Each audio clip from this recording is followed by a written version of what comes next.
Good morning, happy Sunday. മിക്കവാറും ഞാൻ ഗാർഡനിൽ ഉപയോഗിക്കുന്ന യൂസ്ഫുൾ ആയിട്ടുള്ള മിക്ക ടൂൾസും നമ്മൾ പുറത്ത് പോകുമ്പോൾ അൺഎക്സ്പെക്റ്റഡ് ആയിട്ട് കാണുമ്പോൾ വാങ്ങിക്കുന്നതാണ് കേട്ടോ. അപ്പോൾ ഇന്നലെ ടൗണിൽ പോയപ്പോൾ ഞാൻ കണ്ടതാണ് ഈ ഒരു ഐറ്റം. ചൂല് യൂസ് ചെയ്ത് അടിച്ചു വരുന്നതിനേക്കാളും എനിക്കിഷ്ടം ഇതേപോലത്തെ ഹൈറ്റുള്ള ഇരുമ്പിന്റെ കമ്പി വെച്ചിട്ട് ചെയ്യുന്നതാണ്.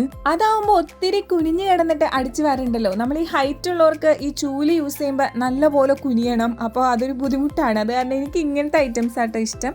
പിന്നെ ഇന്നത്തെ ദിവസം പണിക്കാരുള്ളതുകൊണ്ട് തന്നെ രാവിലെ കുറച്ച് ബിസിയാണ്. ഇന്നത്തെ ദിവസം എന്നല്ല, ഈയിടെയായിട്ട് ഇങ്ങനെയാണ്. കുറച്ച് നാൾ മുന്നത്തെ വരെയുള്ള നമ്മുടെ മോർണിംഗ് വീഡിയോസ് മിസ് ചെയ്യുന്നു എന്ന് പറഞ്ഞ് കുറച്ച് കമന്റ്സ് കണ്ടിരുന്നു. എന്ത് പറയാനാ, ആ മോർണിംഗ് ഞാനും കുറച്ച് മിസ് ചെയ്യുന്നുണ്ട്. പക്ഷെ ഇപ്പൊ തൽക്കാലം ഇങ്ങനത്തെ മോർണിംഗ്സ് ആണ് എനിക്ക് ഇടാൻ പറ്റുള്ളൂ, കാരണം ഇങ്ങനെയൊക്കെ തന്നെയാണ് ഇപ്പൊ നടക്കുന്നത്. പിന്നെ ഗേറ്റ് ഒക്കെ ഞാൻ ചെറുതായിട്ടൊന്ന് ഇങ്ങനെ ഡിസൈൻ ഒക്കെ ചെയ്ത് നോക്കുമായിരുന്നു. എല്ലാ ദിവസവും രാവിലെ എഴുന്നേക്കുമ്പോൾ ഓരോരോ ഡിസൈനാണ് കേട്ടോ. അപ്പോൾ നിങ്ങൾക്ക് എന്താണ് പരിപാടി? എല്ലാവർക്കും ഹാവ് എ നൈസ് ഡേ.